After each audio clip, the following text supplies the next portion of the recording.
Alright, this is Kerry Meadows for the Psych 360 course, and that's the History and Systems course. This is my oral presentation, obviously, and I chose Carl Jung as the subject of my presentation.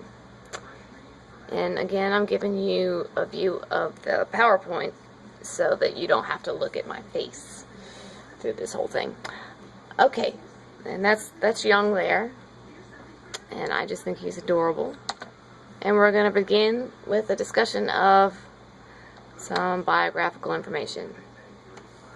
Carl Gustav Jung was born on July 26, 1875 in Kessel, Switzerland, to mother Emily Priestwork, and you'll have to forgive my pronunciations for a lot of these names and things that it's pretty poor. And his father was Paul Achilles Jung. He was a pastor. Jung was their fourth and only surviving child. His mother was frequently depressed and absent, a disposition which eventually lifted when they moved her closer to her family, her own family.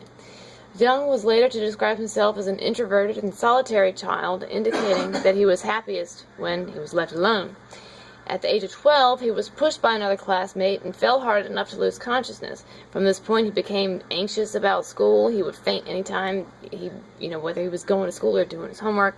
A neurosis that he did eventually grow out of, but it was noted, however, as his first encounter with neurosis. Alright, Jung decided to study medicine. He also developed an interest in spiritual phenomena, so he decided to study psychiatry, which was a field he saw as a combination of his two interests, that of biology and spirituality, of medicine and the spirit. Careers in psychology at that time weren't very popular, but he had become fascinated, so he stuck with it. In 1902, he completed his doctoral dissertation, which was titled On the Psychology and Pathology of So-Called Occult Phenomena, and he graduated from the University of Basel with a medical degree. A year later, in 1903, he married Emma Rauschenbach. While the two remained married until her death in 1955, Jung reportedly continued to have other romantic relationships with many other women. Early in his career, he worked with psychiatric patients at the University of Zurich in their asylum there. In 1906, he wrote Studies in Word Association, sent a copy of it to Sigmund Freud, and this incited a friendship between the two. They finally met in person in 1907, hit it off immediately. Supposedly, they spent more than 12 hours talking that same night, as soon as they met. The time that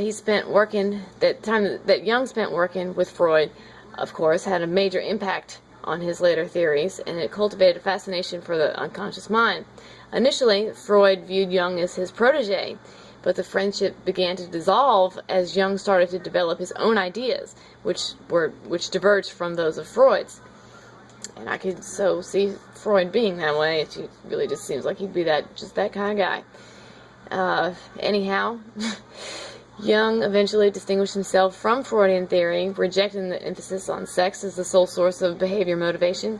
It was during this period of intense self-analysis that Jung became increasingly interested in dreams and symbols, and later using his findings from this period as a basis for to form his own theories of psychology.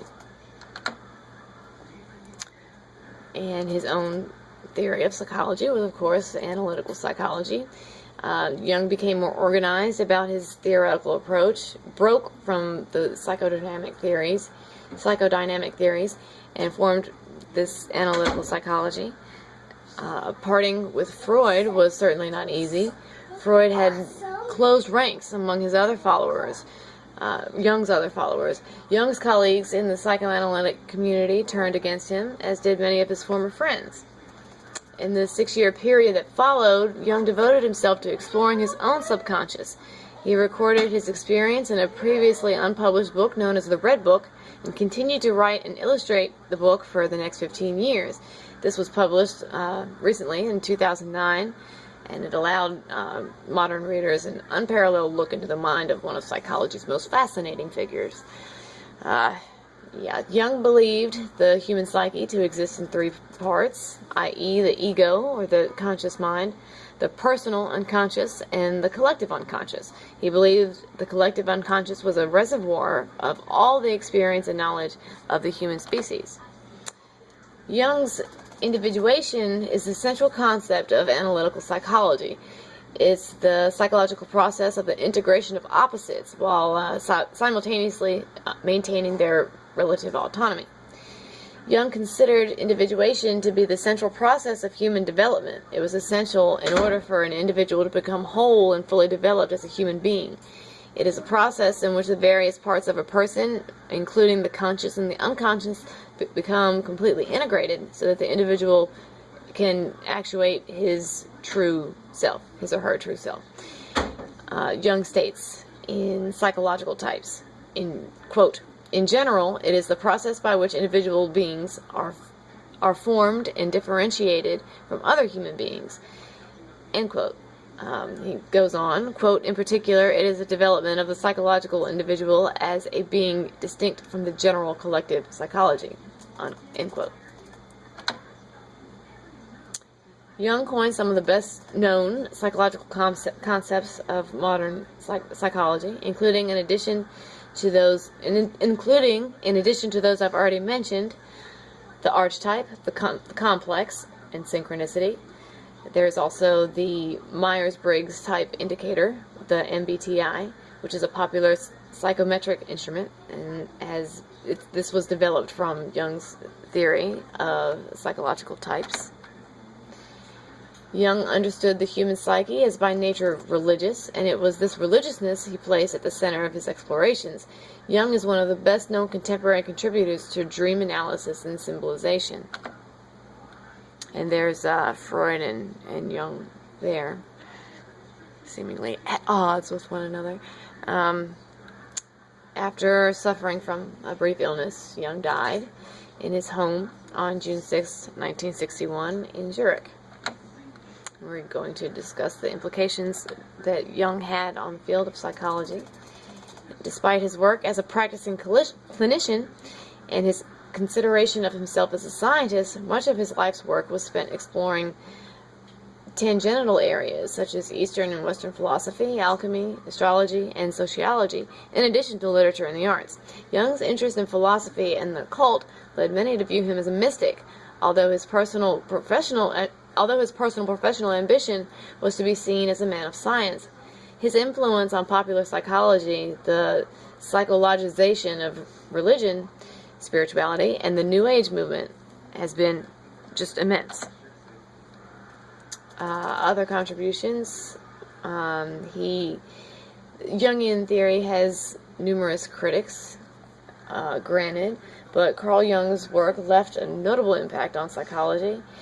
His concepts of introversion and extroversion have contributed to personality psychology as well as influenced psychotherapy. His advice to a patient suffering from alcoholism led to the formation of Alcoholics Anonymous, which has helped millions of people suffering from alcohol dependence.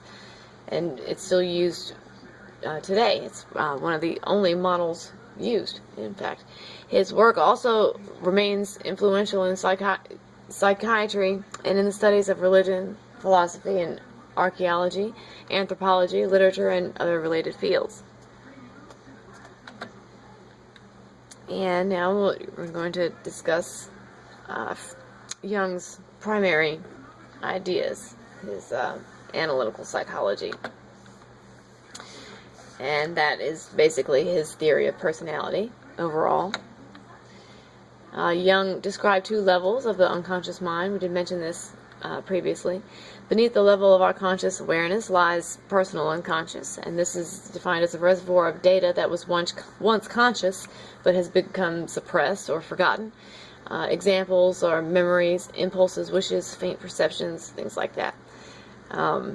Collective unconscious, which is the deepest level of the psyche, containing inherited experiences of both human and pre-human species. Also, just stick in there, just want to mention the complex. Experiences of personal unconscious are grouped into complexes, which are patterns of emotions and memories with common themes. One may manifest a complex by a preoccupation with some idea, for example, power or inferiority, that then influences his behavior. Archetypes. These are inherited tendencies within the collective unconscious, and they are innate determinants of mental life that dispose one to behave not unlike his ancestors, ancestors who confronted similar situations as he confronts. Jung referred to archetypes as the gods of the unconscious. Alright, then there's introversion and extroversion, which again these were mentioned previously also. Introversion and extroversion are the two attributes. We'll get more into that on the next slide, but introversion and extroversion are opposite one another, obviously. Extroversion directs the libido, which Jung used the term libido to describe life energy. Anyhow, the extrovert directs libido outside the self to external events and people. This personality type is strongly influenced by forces in the environment. It's social, self-confident. By contrast, the introvert's libido is directed inward. He's contemplative, introspective, resistant to external influences.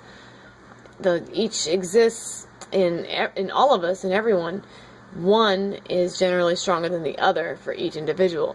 One has both introvert and extrovert qualities about him or her, but usually one or the other is stronger. Alright, and now Jung's psychological types, as I mentioned, introversion and extroversion being the attitudes. Jung saw personality differences as expressed by things other than these two attitudes, introversion and extroversion. Namely, these were 4 functions. He called them functions: thinking, feeling, sensing, intuiting. So you have the functions and the attitudes together. The functions are ways in which one orients himself to both the objective external world and the subjective internal world. Thinking is a conceptual process that provides meaning and understanding. Feeling is a subjective process of weighing and valuing. Sensing is the conscious perception of physical objects. Intuiting involves perceiving in an unconscious way.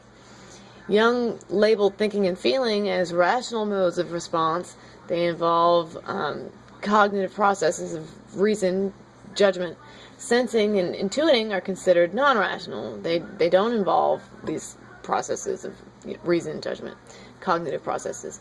With each pair of functions, only one is dominant at any given time.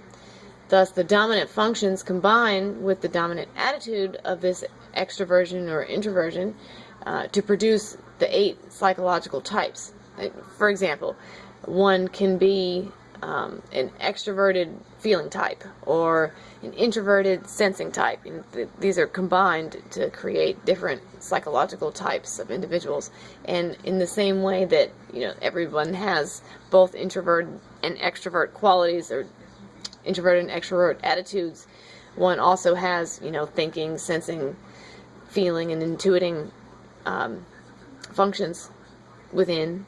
But in a given situation, it's going to be one more so than the other 3. And I believe that about sums it up. There's Jung again, just absolutely adorable. And there's the bibliography. And that's the end.